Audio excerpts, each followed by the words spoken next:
నమ్ముకున్నాను. నీ వంటి వారు ఎవరయ్యా? నిన్నే నమ్ముకున్నాను. నీ వంటి వారు లేరయ్యా.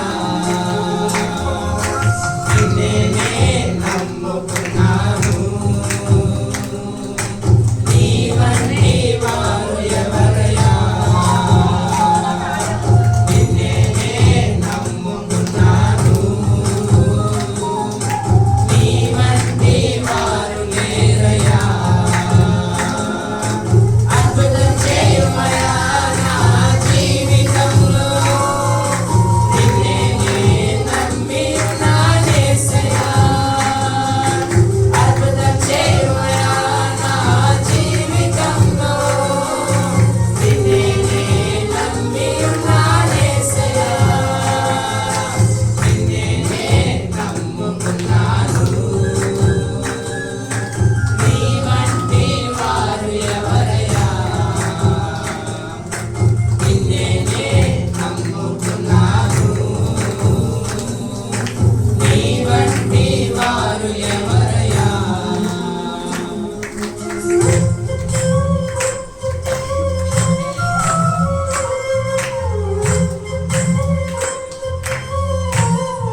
పరిశుద్ధుడ, ప్రేమ స్వరూపుడ, గొప్ప దేవా, నీకు వందనాలు, స్తుతులు, స్తోత్రాలు ప్రభువా. అయ్యా నా ప్రభువా, బలారాధనలో నీ దాసుని నిలబెట్టుకొని వాడుకొని నీ నామానికి మహిమకరంగా మాకు దీవెనకరంగా జరిగించావు ప్రభువా. యవనస్తులు నా ప్రభువా పాడిన పాటల్లో కూడా అయా నీ సన్నిధి ఉంచారు, నీ ఆత్మను ఉంచారు ప్రభువా. అయా పాడటమే కాదు కానీ నాయన అవి మా జీవితంలో కూడా నెరవేర్చబడినట్లుగా దాన్ని అనుగుణంగా మేము నాయన నివాసం చేయలాగిన సహాయం చేయమని, ఇంకా వారి కంఠస్వరాలు మీరు ముట్టిన ప్రభువా నీ నామ ఘనత కొరకు బిడ్డలు ఇంకనూ బహుబలంగా మీరు వాడుకోమని అడుగుచున్నానయ్యా. ఇంకనూ నా ప్రభ పాడే వారి స్వరములు కూడా మీరు లేవనెత్తమని అడుగుచున్నాను. ఇదిగో జరుగుతున్న ప్రతి కార్యక్రమాన్ని నీ చేతులకు అప్పగిస్తూ ఉండగా అయా ఘనత మహిమ ప్రభావాలు మీరే ఆరోపించుకోమని నజరేయుడైన యేసుక్రీస్తు నామంలో నేను స్తుతించి బ్రతిమలాడి వేడుకుంటున్నాను తండ్రి, ఆమేన్. మనందరం లేచి నిలబడినట్లయితే దావీదు రాసిన కీర్తనలు 120వ అధ్యాయము 121 చదువుకుందాం.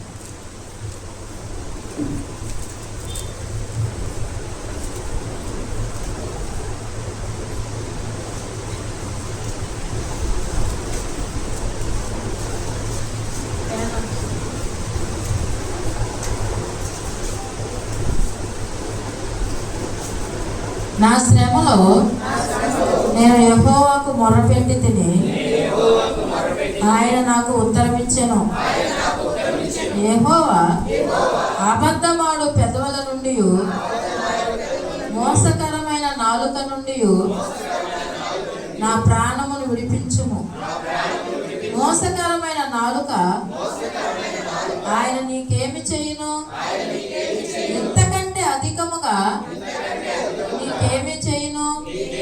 తంగేడు నిప్పులతో కూడిన బాణములను, బలాఢ్యులకు వాడిగల బాణములను నీ మీద వెయ్యును. అయ్యో, నేను మెషెకులో పరదేశినై ఉన్నాను, కేదారు గుడారముల యొక్క కాపురమున్నాను, కలహ ప్రియుని యొక్క నేను చిరకాలము నివసించిన వాడను. నేను కోరినది సమాధానమే, అయినను మాట నా నోట వచ్చిన తోడనే వారు యుద్ధమునకు సిద్ధమగుదురు. కొండల తట్టు నా కనులెత్తుచున్నాను, నాకు సహాయము ఎక్కడ నుండి వచ్చును? యెహోవా వలనే నాకు సహాయము కలుగును. ఆయన భూమి ఆకాశములను సృజించిన వాడు, ఆయన నీ పాదము తొట్రిల్లనీయడు. నిన్ను కాపాడువాడు కునుకడు, ఇశ్రాయేలు కాపాడువాడు కునుకడు, నిద్రపోడు. యెహోవాయే నిన్ను కాపాడువాడు. నీ కుడి ప్రక్కన యెహోవా నీకు నీడగా ఉండును. పగలు ఎండ దెబ్బ అయినను నీకు తగలదు, రాత్రి వెన్నెల దెబ్బ అయినను నీకు తగలదు. ఏ అపాయమును రాకుండా యెహోవా నిన్ను కాపాడును. ఆయన నీ ప్రాణమును కాపాడును. ఇది మొదలుకొని నిరంతరము నీ రాకపోకల యందు యెహోవా నిన్ను కాపాడును. పరిశుద్ధ వాక్యం దేవుడు దీవించును గాక. ఎక్కడి నుండి వస్తుందంట మన సహాయం? ఎక్కడ? మనమైతే ఎక్కడి నుంచి వస్తాం? అది అనుకోండి. వాక్యం దేవుడు మనతో మాట్లాడటం అంటే ఇదే. మనమేమనుకుంటాం? దేవుడు మనతో మాట్లాడలేదు అనుకుంటాం. కానీ ఇప్పుడు దేవుడు మాట్లాడాడా లేదా? ఎక్కడి నుంచి వస్తుందంట? అది దేవుడి దగ్గర నుంచి వస్తుందో మనకు సహాయం. మనమైతే ఎవరి వైపు చూస్తాం? అది గాలి చేస్తే బాగుండు, వీళ్ళు చేస్తే బాగుండు అనుకుంటాం. కానీ అది తప్పు. దేవుడు దావీదు మహారాజు ఏం చెప్తున్నాడంటే, నాకు ఎక్కడ నుండి సహాయం వస్తుందంటే అది మీ దగ్గర నుండే. మనం ఎవరిని నమ్మాలి? గుడ్డిగా ఎవరిని నమ్మాలి తెలుసా? అది హల్లెలూయా. తర్వాత ఏం చెప్తున్నారు తెలుసా? ఏ అపాయము కూడా నీకు రాకుండా కాపాడేది ఎవరు? దేవుడే. మనం అనుకుంటాము మన టాలెంట్ మీద మనం ఏదో బతికి పట్టకట్టేస్తాం అంటాం. కాదు, మనం భూమి మీద బతికి ఉన్నామంటే కేవలం ఎవరి కృప తెలుసా? దేవుడి కృపే. ఏ అపాయము కూడా మనకి రాకుండా కాపాడేది ఆయనే. నీ రాకపోకల యందు ఏం చేస్తాను అంటున్నాడు దేవుడు? కాపాడుతాను అంటున్నాడు. అందుకని మనం ఫస్ట్ మనం బయలుదేరేటప్పుడు ప్రార్థన చేసుకొని బయలుదేరండి. ఎవరైనా ఇప్పుడు వరకు అలా చేయని వారు ఎవరైనా ఉన్నట్లయితే, మనం ఎక్కడికి వెళ్ళినా ఏ ప్రదేశానికి వెళ్ళినా మందిరం అందుబాటులో ఉంటే మందిరానికి వచ్చి ప్రార్థన చేసుకోండి, లేకపోతే మీ ఇంట్లోనే ప్రార్థన చేసుకొని బయలుదేరండి. వెళ్ళి వచ్చిన తర్వాత కూడా ఏం చేయాలి? చేస్తున్నారు అలాగా? వెళ్ళేటప్పుడు చేస్తారు, వచ్చిన తర్వాత చేయరు, నాకు తెలుసు ఆ సంగతి. కానీ దేవుడు మనల్ని క్షేమంగా తీసుకొచ్చినందుకు దేవునికి ఏం చెప్పాలి? మనం థ్యాంక్స్ చెప్పాలి. అదే కృతజ్ఞత స్తుతి. అది చెప్తున్నాం మనం.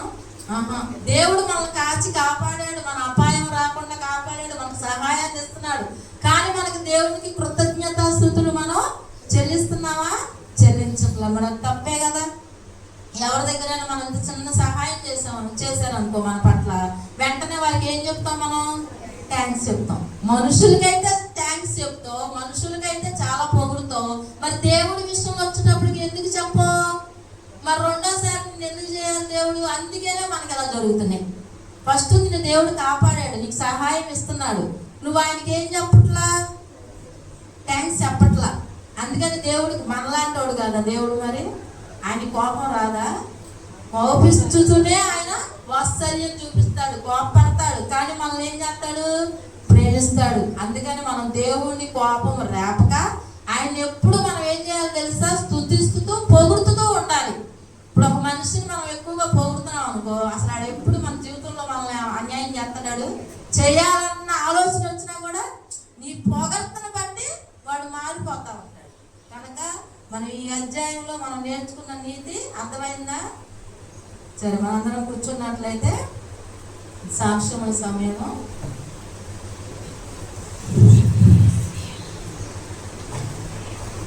సాక్ష్యాల సమయం కనుక మొదటగా మన మధ్యలో ఉన్న పూర్ణ తన సాక్ష్యాన్ని పంచుకుంటాడు. రెండవది తేజ, మూడవది వచ్చి రాజేశ్వరి, నాలుగవది వచ్చి అమ్ములు, ఐదవ సాక్ష్యం యేసమ్మ.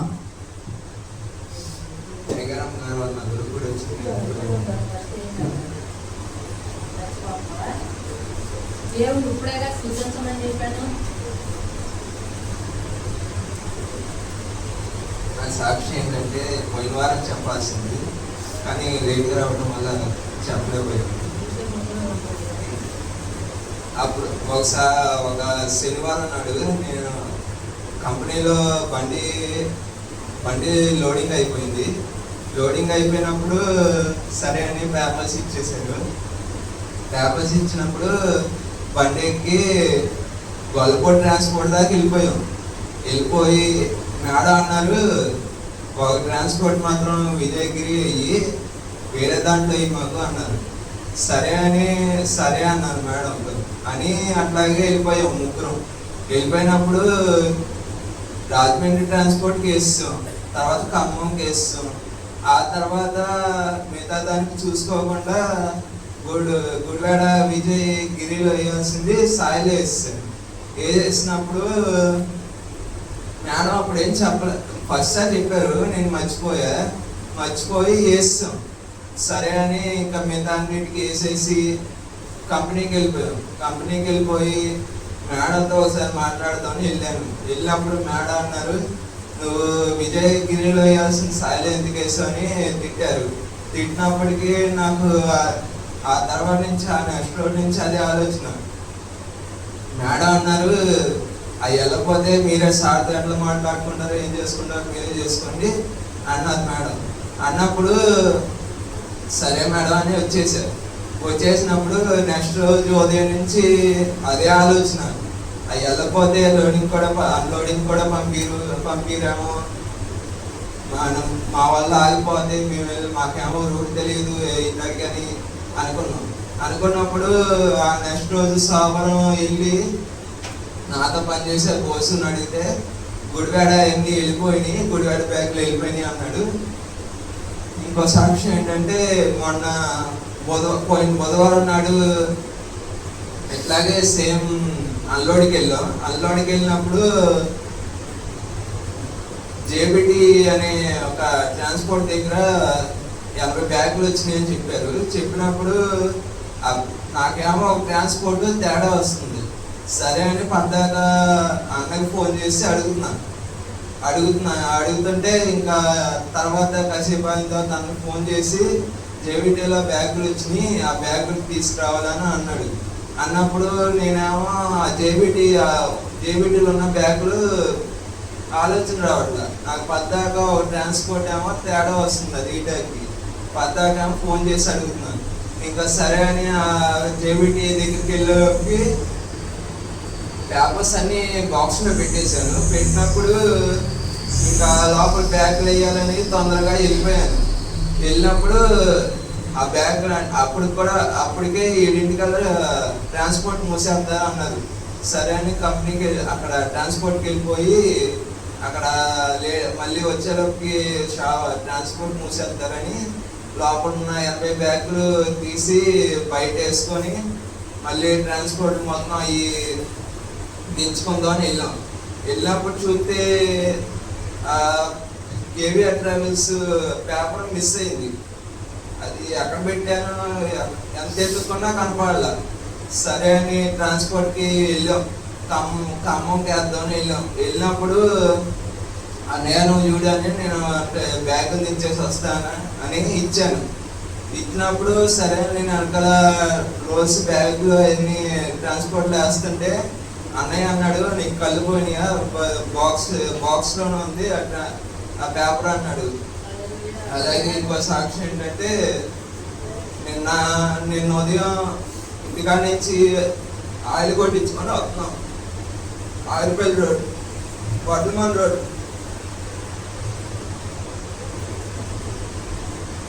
వస్తుంటే అప్పటికే ఆయిల్ కొట్టించుకొని స్లోగా వస్తుంటే సడన్గా పెట్టి నుంచి వచ్చిందా కానీ సైడ్ నుంచి వచ్చేసి అప్పటికే 30-40 వస్తుంటే సడన్గా వచ్చేసి అది గుద్దేసింది బండిని.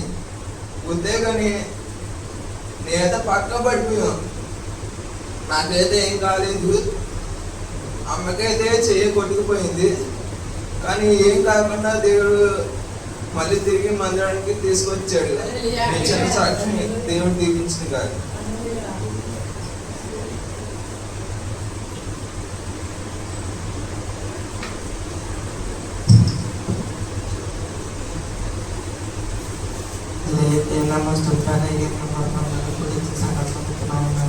నా సాక్షి ఏంటంటే మరి మొన్న ప్రీఫైనల్ ఎగ్జామ్స్ రాశాను.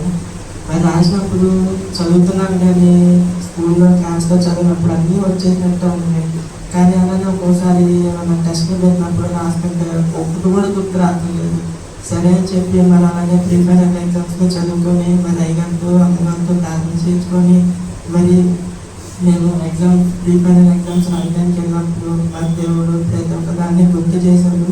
మరి మంచి మార్కులు కూడా వచ్చినాయి. మరి అలాగే మొన్న గ్రాండ్ టెస్ట్ కూడా ఎగ్జామ్ రాసాము. మరి వాటిలో కూడా దేవుడు మంచి మార్కులు వేస్తున్నాడు. కానీ మరి పబ్లిక్ మరి రేపు నుంచి ఎగ్జామ్స్ రాస్తున్నాను. మీ అందరూ ప్రార్థన చేస్తున్నారు. మరి నేను ప్రీఫైనల్ ఎగ్జామ్స్లో వెళ్ళి మంచి మార్కులు కూడా రావగలుగుతున్నాను. మీరు కూడా ప్రార్థన చేయమని మరి నేను చదివి కూడా మరి నాకు గుర్తుండగలిగి కూడా మీ అందరూ ప్రార్థన జ్ఞాపకం చేసుకోమని ఈ చిన్న సాక్ష్యం దేవుడు దీవించుకున్నాను.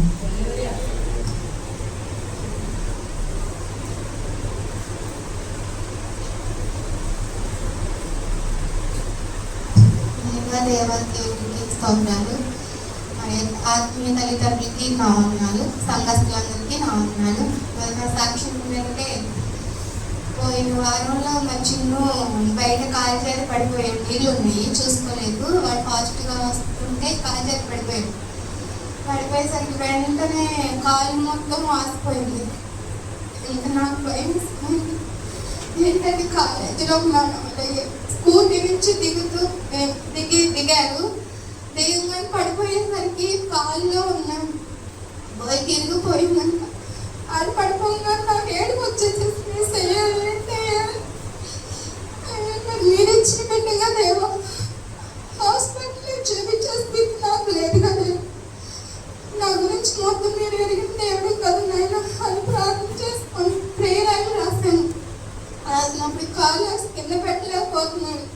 తమ్ముడు కూడా నేను వాడిని మెట్లు ఎక్కించుకుని దాన్ని ఎత్తుకొని తీసుకొచ్చిన తర్వాత కింద అన్నీ ఉండి వాడిని చూసి ఎలా తీసుకెళ్తావు అమ్మ అని చెప్పేసి డాక్టర్ దగ్గర దించాడు.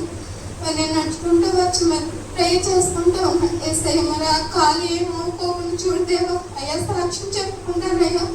హాస్పిటల్కి వెళ్ళే స్థితి అయితే నాకు లేదు, అటువంటి ధనం కూడా నా దగ్గర లేదు. అయ్యా మీకు తెలుసు కదేమని చెప్పి ప్రార్థన చేసుకున్నప్పుడు దేవుడు మరి హాస్పిటల్కి తీసుకెళ్ళినప్పుడు ట్యాబ్లెట్ వల్లే దేవుడు తగ్గించాడు. మరి ఇంకో సాక్ష్యం ఏంటంటే మళ్ళీ చెవులో నొప్పి వచ్చింది వాడికి. చెవులో నొప్పి వచ్చిన ఇదంతా వేస్తున్నాడు, చెవులో నొప్పి అని. మరి నా దగ్గర ట్యాబ్లెట్లు కూడా ఏమీ లేవు. మరి ప్రేయర్ ఆయిల్ ఉంటేనే అది వేసాను, మరి దేవుడు స్వస్థత ఇచ్చాడు. మరి ఇంకో సాక్ష్యం ఏంటంటే నైట్ 12 గంటలప్పటికి మళ్ళీ జ్వరం వచ్చింది. జ్వరం వచ్చినప్పుడు అసలు ఎలా మండిపోతుందంటే తడి గుడ్డ వేస్తే కానీ వెంటనే ఆరిపోయింది. మరి దేవా ఏసయ్యా అది మరి హాస్పిటల్కి వెళ్ళకోకుండా దేవా అయ్యా సాక్షిగా నిలబెట్టండి, మీ స్వస్థతనివ్వండి అన్నప్పుడు నేను ప్రార్థన చేసుకున్నప్పుడు ప్రేయర్ ఆయిల్ టాబ్లెట్ వేసాను. దేవుడు ఆ బిడ్డ స్వస్థత ఇచ్చాడు. మరి అలాగే ఇంకో సాక్ష్యం ఏంటంటే ఈ నెలలో భోజనం పెడతానని నేను అనుకోలేదు. పోయిన నెలలో అయితే అనుకున్నా, అప్పుడు కూడా నా దగ్గర ధనం లేదు, ఉన్న దాంతోనే పెడదామని నేను అనుకున్నప్పటికీ మరి ఈ నెలలో పెట్టుకోమన్నారు. మరి ఈ నెలలో నేను అసలు పెడతామని కూడా అనుకోలేదు, ఎందుకంటే నా శాలరీ కూడా నాకు పడలేదు. నేను అడ్వాన్స్ తీసుకున్నాను. 3 నెలల్లో 3,000 ఖర్చు వస్తున్నాను. ఈ నెలలోనే మొత్తం ఈ సంవత్సరంలో మొత్తం లెక్కలు మొత్తం అయిపోతుంది అని చెప్పేసి 10,000 కట్టిస్తున్నాను.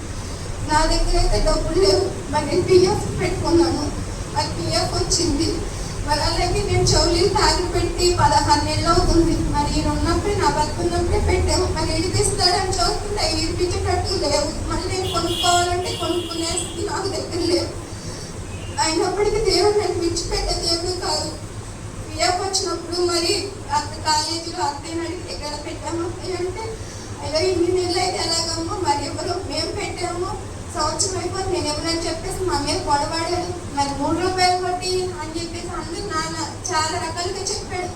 అయినప్పటికీ నేను వాళ్ళ మాట విన్నాను. కానీ మన దేవుడు ఏదో రకంగా సాయం చేస్తాడు కదమ్మా. నేను అమ్మగారికి అయ్యగారు చెప్పాను, ఇలాగంటే దేవుడే సాయం చేస్తాడమ్మా, ప్రార్థించేద్దామని చెప్పేసి అన్నారు.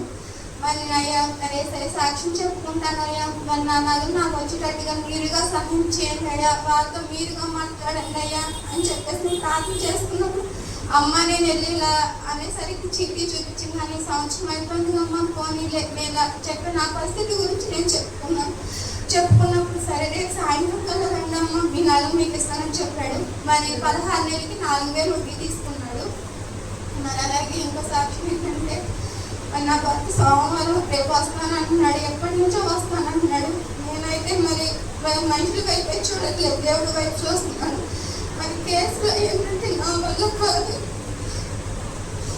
మరి నా కుటుంబాన్ని కట్టే దేవుడు, నా పరిస్థితి ఎరిగిన దేవుడు, మరి ప్రతి విషయంలో నాకు దేవుడు కార్యం చేస్తున్నాడు. మరి హాస్పిటల్కి వెళ్ళాలంటే నాకు ధనం లేనప్పటికీ కూడా దేవుడే స్వస్థపరిచాడు. మరి నేను దేవుడికి ఇస్తున్నాను కాబట్టి దేవుడు నా బిడ్డలకి మంచి ఆరోగ్యం దయచేశాడు. ఇచ్చిన సాక్షి దేవుడు దీవించింది కాక.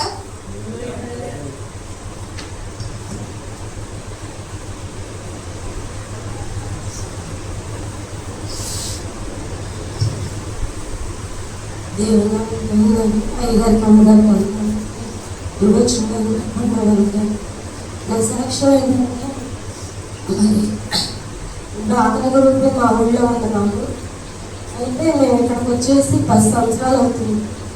10 సంవత్సరాలు అవుతుంటే మనం వచ్చి బాగా కొంత కట్టాల్సి అందరూ అన్నారు, తిరిగి పెట్టి తీసుకొచ్చుకుందాం అన్నారు. అన్నప్పుడు సరే మమ్మల్ని పిలిచారు, 10 సంవత్సరాల నుంచి మీరు ఇక్కడ ఉండట్లేదు, మరి మాకు రోజు అటు ఇటుగా కూడా ఇస్తున్నారు డబ్బులు, మేము ఏమో నువ్వు తప్పుకోవాల్సిందని అన్నాడు. అన్నప్పుడు మేము తప్పుకోము, మా ప్రూఫ్లు అన్నీ ఇక్కడే ఉన్నాయి, డాక్రా కోసమే మరి మేము ప్రూఫ్లు అక్కడ మార్పించుకోకపోవడం వల్ల మాకు స్థలం కూడా రాలేదు, మేము ఒకరోజు అటు ఇటుగానే మేము తీసుకొస్తున్నాము, ఈసారికి ఇవ్వాల్సింది కొంత తప్పులు ఉన్నాయి మాకని చెప్పి మేము బతిలాడినప్పుడు అసలు వాళ్ళు అంతకుముందు అయితే ఎంతో కఠినంగా మాట్లాడారు. ఎందుకంటే 10 సంవత్సరాల నుంచి మీరు ఉండట్లేదు, పొరుగురాళ్ళు ఉంటే ఊరుకోరు అని చెప్పి అన్నప్పుడు నేను ఒకటే ప్రార్థన చేసుకున్నా, అయ్యా నీ చిత్తం అయితే మరి అప్పులు అయితే ఉన్నాయి, మరి నీ చిత్తం అయితే వాళ్ళ మనసులు మార్చు ఇక్కడ ఉండాలంటే, లేదంటే మరి నీ చిత్తం అయితే నేను అయ్యా ఏదైనా నీ మీద ఆధారపడేస్తున్నానని చెప్పి నేను ప్రార్థన చేసుకుని వెళ్ళినప్పుడు మళ్ళీ వాళ్ళ మనసులు మార్చి దేవుడు సర్లే ఈసారి ముందు కాదు అని చెప్పి అన్నాడు.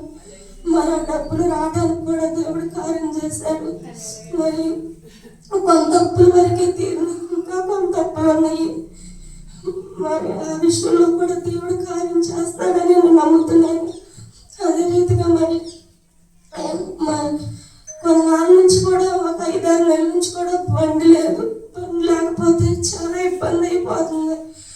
నా భర్త బండి లేకుండా మందిరానికి రానంటాడు. మరి ఎక్కడికి వెళ్ళాలన్నా బండి, మరి అక్కడ డాక్టర్ కట్టడానికి మున్సిపల్ చాలా ఇబ్బంది అవుతుంది. అనేక అవసరతలతో మరి బండి లేకుండా చాలా ఇబ్బంది పడుతున్నాం. మరి ఇన్నాళ్ళైతే బండి తీసుకున్నాక తన తాళ్ళతో మొదలుపెట్టినా ఇన్నాళ్ళు ఎప్పుడు ఆగలేదు. అయితే మరి దేవుడు ఆలస్యం అయినప్పటికీ శాశ్వతమైన బండి ఇచ్చాడు. అయితే నేను అసలు మొదట ఏదైనా సరే అయ్యగారు వాళ్ళకి చెప్పి మందిరంలోకి వచ్చి ప్రార్థన చేసుకుని వెళ్ళేవాళ్ళు. కనీసం వచ్చే అవకాశం లేకపోయినా నేను పోరైనా చేసేదాన్ని. అసలు నేను మరి అది ఆ క్షణంలో మరి నేను ఎలా మర్చిపోయానో నాకే తెలియదు. గొప్పను మర్చిపోయాను. వెళ్ళి నువ్వు వెళ్ళిన తర్వాత మా నాన్న కోసం కూర్చున్నప్పుడు నాకు అప్పుడు గుర్తుకొచ్చింది, అదేంటి అసలు అయ్యగారులకు చెప్పలేదేంటి అని. ఇక నాలో నాకు ఎంతో తక్కువ వచ్చేసి అయినా నన్ను శ్రమించాను. ఆత్మీ తండ్రిని చెప్పలేదయ్యా, ప్రార్థన కూడా చూపించుకోలేదయ్యా, నన్ను శ్రమించయ్యా. ఏదైనా మరి అయ్యా మరి నాకు జ్ఞానం లేదయ్యా, క్షణంలో నేను ఎందుకు మర్చిపోయాను, నన్ను శ్రమించయ్యా అని చెప్పి నేను అక్కడే కూర్చుని ప్రార్థన చేసుకుంటూ ఉన్నా. మరి అయ్యా తెలిసి తెలియక వచ్చామయ్యా, మరి శాస్త్రమైన బండిని కూడా మీరే కార్యం జరిగించండి. మీ జ్ఞానం లేవాళ్ళం అయ్యా. మరి సహాయాన్ని తీసుకోవాలని అనుకున్నాం మేమైతే. అక్కడికి వెళ్ళాక మరి అనుకున్న రీతిగా మరి ఆ కొత్త బండి తీసుకున్న దేవుడు కార్యం చేశాడు. అందరి బట్టి దేవుడు నామానికి వందనాలు. మరి నా భర్త మరి కొన్ని నెలల నుంచి కూడా మరి నా బిడ్డ రక్షించబడి నుంచి కూడా సరిగ్గా మందిరానికి రావటం లేదు. అసలు కుటుంబంలో మనసు ఎంత ఉండేది కాదు, నెమ్మది ఉండేది కాదు. మరి బిడ్డ రక్షణ కొరకు మరి నాయన బిడ్డలు ఇద్దరు కూడా నువ్వే రక్షించుకున్నావు. మరి నా భర్త తప్పుకోవడం నీ చిత్తమా తండ్రి. కుటుంబంగా మందిరానికి వెళ్ళాలి కదయ్యా, మరి నా భర్త తప్పిపోవడం ఏంటయ్యా. అసలు మనసు ఎంత ఉండేది కాదు, కుటుంబంలో నెమ్మది ఉండేది కాదు. చాలా బాగా నాకు కూడా అసలు మనసు ఎంత ఉండేది కాదు. అయ్యా ఈ రీతిలో ఉంటేనే చిత్తం కదయ్యా. యజమాని రక్షించబడి ఆకాశం వైపు చూస్తున్నాడయ్యా. ఎంతగా నేను ప్రార్థన చేసిన మీ ఆత్మ తల్లిదండ్రులు కూడా అమ్మగారికి అయ్యగారికి కూడా వందనాలు, సంఘస్థులకు కూడా వందనాలు. నా భర్త కొరకు ఎంతో మొరపెట్టారు. నా భర్త మందిరానికి రావడానికి కూడా మీ ప్రార్థనే. మీ అందరికి కూడా వందనాలు. మరి నా కుటుంబంలో నా భర్త ఎన్నడూ తప్పిపోకుండా మరి బాలాజీ విషయంలో కూడా వాడు 4 రోజుల నుంచి సరిగ్గా మందిరానికి రావడం లేదు. ఆ పని మరి దేవుడి చిత్తమో కాదు మాకైతే అర్థం కాదు. మరి పనిలో ఉండటం వల్ల రావడానికి కుదరదు. ఒకరు వచ్చి ఒకరు తప్పిపోవడం కాదు. నా బిడ్డ కూడా మందిరానికి రావడానికి మరి మీరు అనేది మరి కొంచెం ఇంకా బాకీలు ఉన్నాయి, ఆ బాకీలు కూడా తీర్చుకోవాలని మా కొరకు మరి కుటుంబం అంతా మందిరం రావడానికి మీ అనుదిన ప్రార్థనలు మమ్మల్ని జ్ఞాపకం చేసుకోమని చిన్న సాక్ష్యం దేవుడు దించుకున్నాడు.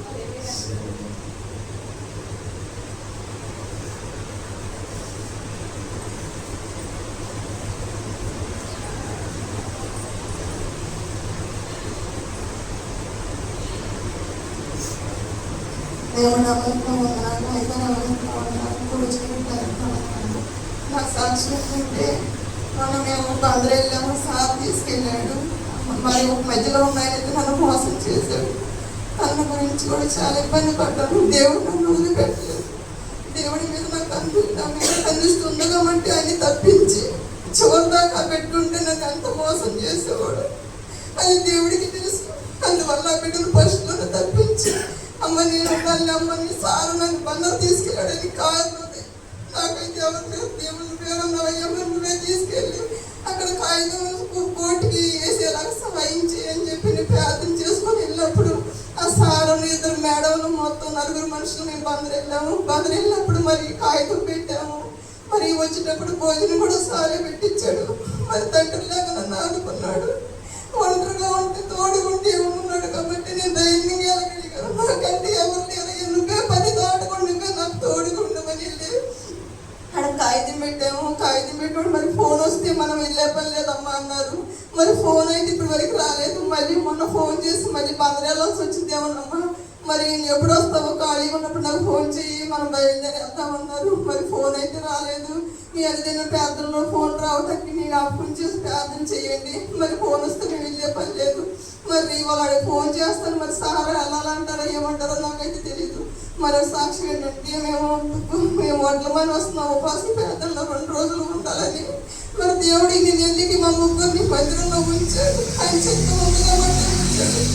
కానీ నేను విశ్వాసంతో మరి నేను ఎంతగానో ఉండాలని నాకున్న సమస్యలు బట్టి నాకున్న శోధన బట్టి ఎవరున్నారు నాకు ఎవరు లేరు నువ్వు తప్పని చెప్పి మేమే ఇంటికి వెళ్ళి సాధనతో స్వతంగా వెళ్ళాము.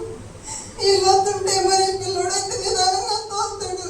మరి ఎందుకు నాకైతే అర్థం అట్లా మనం టిఫిన్ కొట్టుకోవడం కొంచెం అవకాడు.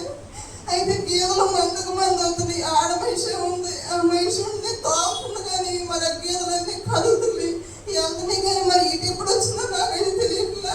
అసలు బండి రావటం స్పాట్లో గుర్తేసింది. నేను చూస్తే గట్టి పట్టుకొని కూర్చుంటాను. నేను స్లోగా తోలేసరికి నేను గట్టిగా ఉంటాను. మరి ఎగిరి దూకి బండి కన్నా ముందు నేను ఉన్నా. మరి ఎందుకు నన్ను ఎగిరి చూసి తలకాయ పగిలిపోయింది అనుకున్నా. అసలు అంత గొప్ప దేవుడు విద్యలను సజీవ లేకుండా నిలబెట్టాడు. లేకపోతే వాడికి మెట్లే కలిసిపోయారు. అక్కడ వాళ్ళు ఒక్క మంది మనుషులేమో మన దేవుడే కాపాడమ్మా, దేవుడే చూపించాడమ్మా, తారికి లేవనెత్తడమ్మా, అది చనిపోయే పని. మరి దేవుడిని ఎక్కడ ఉండబట్టి నువ్వు బ్రతికే వచ్చినది అప్పుడు నీకు ఏం భయలేదమ్మా, నీ దేవుడు నేను కాపాడుతాడు ఇల్లమ్మా అని అది నాకు ధైర్యం చెప్పినప్పుడు అసలు చెయ్యి ఎంతో ఫోటో అసలు ఇరిగిపోయింది అనుకున్నాను. తేజకు ఫోన్ చేస్తే పోయి బండి వేసుకొని రాయ తొందరగా ఇక్కడ యాక్సిడెంట్ అయింది చెయ్యట్లేదని నేను పోతే కావాలని వచ్చాడు. ఇక్కడ డాక్టర్ ఇంజక్షన్ చేశారు. అంత గొప్ప దేవుడు నా పట్ల ఎన్నో గొప్ప కార్యాలు చేసినప్పుడు కూడా నమ్మకం లేకపోతున్నాను. నేను యథార్థంగా లేకపోతున్నాను. ఆయన నా పట్ల దేవుడు ఎన్నో గొప్ప కార్యాలు చేస్తున్నాడు. మరో సాక్షి ఏంటంటే రేపు వాళ్ళు స్టేషన్కి వెళ్ళాలి. నేను ఎంతకన్నా మోసం చేశారు. తప్పున్నారు తెలుసా తెలియక తండ్రి స్టేషన్కి వెళ్ళాలి. తనని కూడా వచ్చాక గడుపు ప్రార్థనలు జ్ఞాపకం చేసుకోమన్నా దేవుడు నాకు చేయాలిస్తాడు. మళ్ళీ ఆదివారం నేను సాక్షి నిలబడతానని నాకు నమ్మకంగా నాకు విశ్వాసం ఉంది. మన దేవుడు విడిచిపెట్టడం నన్ను అన్యాయం చేయడు. అన్యాయం చేసే దేవుడు కూడా కాదని నమ్మకంగా నేను చెప్పగలుగుతున్నాను.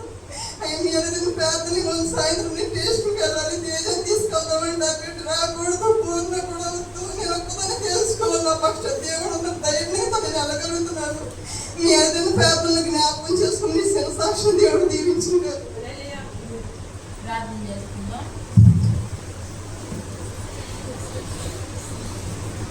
స్తోత్రం తండ్రి, పరిశుద్ధుడా, ప్రేమ స్వరూపుడా, అయా గొప్ప దేవానికి వందనాలు, స్తుతులు, స్తోత్రాలు. ఈ వారంలో బిడలు చెప్పిన సాక్ష్యాలను విని ఉన్నావు ప్రభా, నీకు వందనాలు నా ప్రభా. అయా వారి జీవితాల్లో నా ప్రభా ఎన్నో మేలు చేసావయ్యా, ఆశ్చర్యమైన కార్యాలు జరిగించావు ప్రభా. అందుని బట్టి నీకు స్తోత్రాలు నా ప్రభా. మేమే నమ్మకంగా అయా జీవించలేక నా ప్రభా, అయా యథార్థంగా బ్రతకలేక నా ప్రభా, అయా కొన్ని సమస్యలు శోధనలు మేము తెచ్చిపెట్టుకుంటున్నాం ప్రభా. అయినప్పటికీ నాయన నీ సహాయము మాకు అందిస్తూ అయా ప్రభా ఏ అపాయము కూడా మాకు కలగకుండా దేవారాత్రులు కూడా మమ్మల్ని కాపాడుకుంటూ ప్రభా అయా ఇదిగో ఇశ్రాయేలును కాపాడువాడు కొనుకడు నిద్రపోడు అంటున్నావు ప్రభా. నీ రాకపోకలందు నీ దేవుడే నిన్ను కాపాడుతానని నీ లేఖనాలు సెలవిస్తూ ఉండగా నా ప్రభా బిడలు ఎంతమంది అయితే దినాన సాక్ష్యాలు ఇచ్చి ఉన్నారో వారందరి జీవితాల్లో నాయన ఇంకను మార్చబడి ఇంకను నమ్మకంగా పరిపూర్ణమైన అయా నా తండ్రి నీ మందిరంలో గడుపుటకు సహాయం చేయమని, ఇప్పటికైనా మనుషుల వైపు చూడక అయా నీ వైపు చూస్తూ ప్రభువా విశ్వాసంతో ముందుకు కొనసాగుటకు సహాయం దయచేయమని, ఇంకా చెప్పలేని సాక్ష్యాలు కూడా మరొక సమయంలో చెప్పి నేను స్తుతించి గణపరిచే కృపను మాకు దయచేయమని ఏస్తున్నాము నడుచున్నాను తండ్రి, ఆమేన్. మనందరం లేచి నిలబడినట్లయితే కానుకల పాట పాడుకుందాం. నీ ధనమో నీ కన్నమో ప్రభు యేసుదే, నీ దశమా భాగమనీయ వెనుదీతువా వెనుదీతువా, దరయందు ధనధాన్యముల నీయగా కరుణించి కాపాడి రక్షింపగా, దరయందు ధనధాన్యముల నీయగా కరుణించి కాపాడి రక్షింపగా, పరలోకనాథుండు నీకియ్యగా, మరి యేసు కొరకియ్య వెనుదీతువా, పరలోకనాథుండు నీకియ్యగా, మరి యేసు కొరకియ్య వెనుదీతువా, నీ ధనము నీ ఘనము ప్రభు యేసుదే, నీ దశమా భాగమనీయ వెనుదీతువా వెనుదీతువా. హల్లెలూయా. కూర్చుందాం, ప్రార్థన చేసుకుందాం. పరిశుద్ధుడా, తండ్రి, దయగలిగిన రక్షకుడా,